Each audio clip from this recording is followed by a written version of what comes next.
नमस्कार सर्वांना, मी प्रांजली. देव उठणी म्हणजे कार्तिकी एकादशीच्या दिवशी सांसारिक सुखासाठी तुमच्या संसारामध्ये काही अडचणी सुरू असतील, नवरा बायकोचे भांडणं होत असतील, जमत नसेल, मतभेद होत असतील, तर संसार सुरळीत चालावा यासाठी, त्याचबरोबर ज्या मुलामुलींचे लग्न होत नाहीयेत, लग्न जुळत नाहीये किंवा स्थळ बरेचसे येत आहेत पण समोरून होकार येत नाहीये किंवा जमलेलं लग्न मोडतं, तर अशासाठी आणि त्याचबरोबर इच्छापूर्तीसाठी तुमचं एखादं काम सुरू आहे, त्या कामामध्ये अडथळे येत आहेत, काम काही केल्या पूर्ण होत नाहीये, तर ते काम पूर्ण होण्यासाठी किंवा तुमची एखादी कोणती इच्छा असेल तर इच्छापूर्ती होण्यासाठी आणि सर्वात महत्त्वाचं घरामध्ये धन संपत्ती ऐश्वर्य राहावी, माता लक्ष्मी सोबत भगवान विष्णूंचा सुद्धा स्थिर वास आपल्या घरामध्ये कायम असावा, यासाठी आपण बरेचसे उपाय या व्हिडिओमध्ये बघणार आहोत.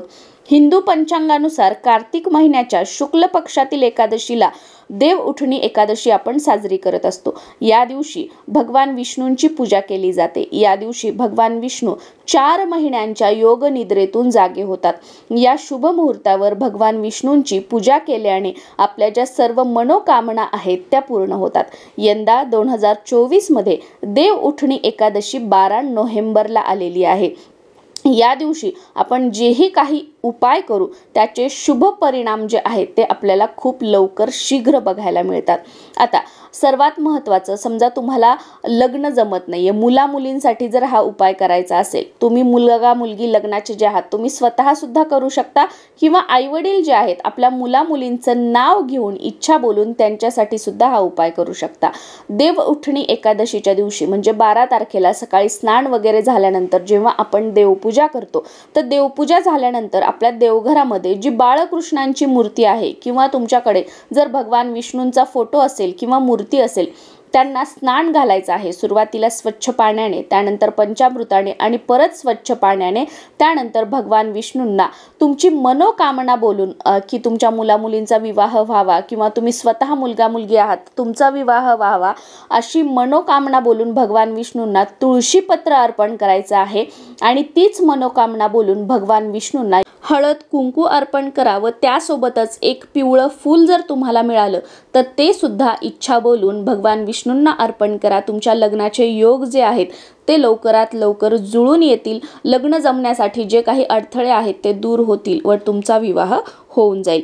आता यानंतर इच्छापूर्तीसाठी किंवा तुमचं एखादं अडलेलं काम आहे आणि ते पूर्ण होत नाहीये, तर त्याच्यासाठी या देव उठणी एकादशीच्या दिवशी तुम्हाला पिंपळाच्या झाडाखाली 1 तांब्या जल अर्पण करायचं आहे आणि तिथे तुम्हाला बसून किंवा तिथे थांबून तुमचं जे कोणतं काम आहे किंवा तुमची जी कोणती इच्छा आहे ती पूर्ण व्हावी यासाठी भगवान विष्णूंना प्रार्थना करून तुम्हाला ओम नमो भगवते वासुदेवाय हा मंत्र कमीत कमी 11 वेळा म्हणायचा आहे. हा मंत्र म्हणत असताना तुमची जी इच्छा आहे, तुमची जी मनोकामना आहे, इंटेन्शन जे आहे ते तुम्हाला मनामध्ये तुमच्या डोक्यामध्ये ठेवायचं आहे.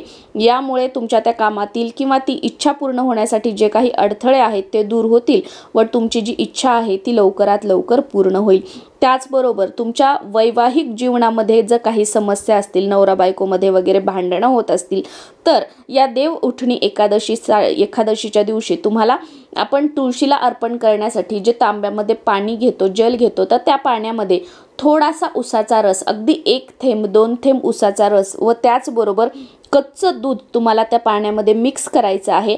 आणि सकाळी देवपूजा झाल्यानंतर जेव्हा आपण तुळशीला पाणी अर्पण करतो तर हे उसाचा रस आणि दूध मिक्स केलेलं पाणी तुम्हाला तुळशीला अर्पण करायचं आहे व भगवान विष्णू, माता लक्ष्मी यांना प्रार्थना करायची आहे तुमच्या सुखी संसारासाठी, तुमच्या सुखी जीवनासाठी. हा उपाय केल्याने आपल्या वैवाहिक जीवनातील आनंद जो आहे तो वाढतो आणि ज्या काही समस्या आहेत त्या दूर होतात.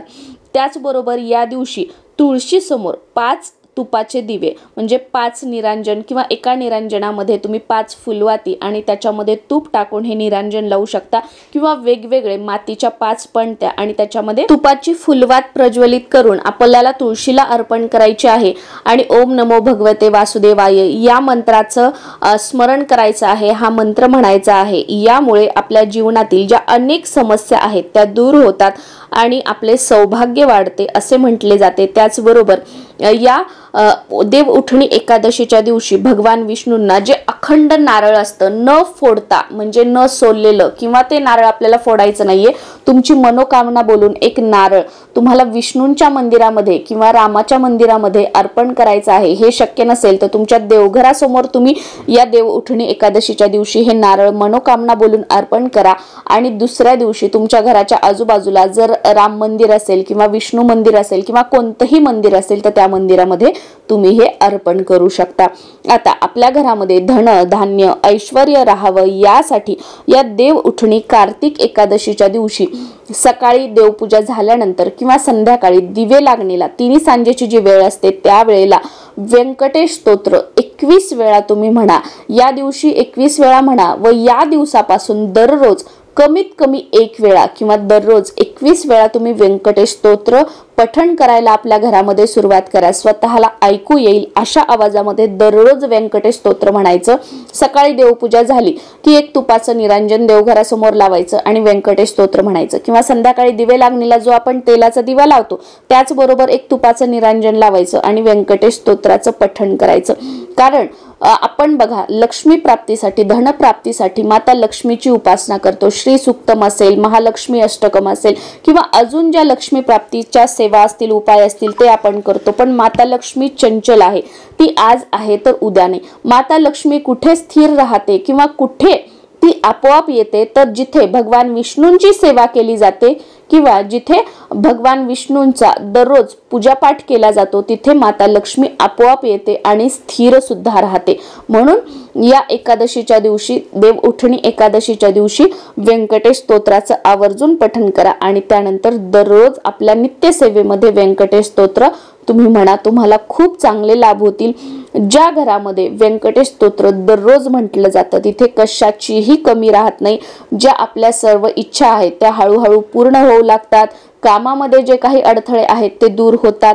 व्यवसाय असेल, नोकरी असेल त्यामध्ये आपली प्रगती होत राहते. कारण आपण भगवान विष्णूंची सेवा करतोय म्हणजे तिथे माता लक्ष्मी आपोआपच आकर्षित होते आणि ती स्थिर सुद्धा राहते. म्हणजे पैसा आपोआप जे आपण कष्ट करतोय, मेहनत करतोय त्याच्यामध्ये चांगला फायदा होऊन पैसा आपोआप आपल्या घरामध्ये येतो आणि तो टिकून सुद्धा राहतो. म्हणजे पैशाला पैसा लागणे, 4 पैसे मागे पडणे, पैशामध्ये बरकत राहणे, हळूहळू तुमची कर्जमुक्ती होणे, कर्ज फिटणे, असे बरेचसे अनुभव जे आहेत ते तुम्हाला येऊ लागतात. त्यामुळे या कार्तिकी एकादशी पासून दररोज आपल्या घरामध्ये व्यंकटेश स्तोत्र म्हणायला तुम्ही सुरुवात करा. व्यंकटेश स्तोत्र तुम्ही संस्कृत सुद्धा म्हणू शकता किंवा तुम्ही मराठी सुद्धा म्हणू शकता. जेव्हा आपण 21 वेळा व्यंकटेश स्तोत्र म्हणतोय तर तेव्हा तुम्ही संस्कृत म्हणा. कारण संस्कृत व्यंकटेश स्तोत्र जे आहे ते फक्त 15 ओव्यांचं आहे आणि जे मराठी व्यंकटेश स्तोत्र आहे ते 108 ओव्यांचं आहे. दोन्हींचाही लाभ तितकाच आहे. हा कमी तो जास्त असं काहीही नाही. तुम्हाला संस्कृत व्यवस्थित येत असेल तर संस्कृत म्हणा, नाही तर तुम्ही मराठी म्हटलं तरी सुद्धा चालेल. आता मराठी व्यंकटेश स्तोत्र 108 ओव्यांचं आहे. दररोज आम्ही 21 वेळा नाही म्हणू शकणार तर फक्त तुम्ही 1 वेळा म्हटलं तरी सुद्धा चालेल. आणि संस्कृत म्हणत असाल तर ट्राय करा की 21 वेळा म्हणा.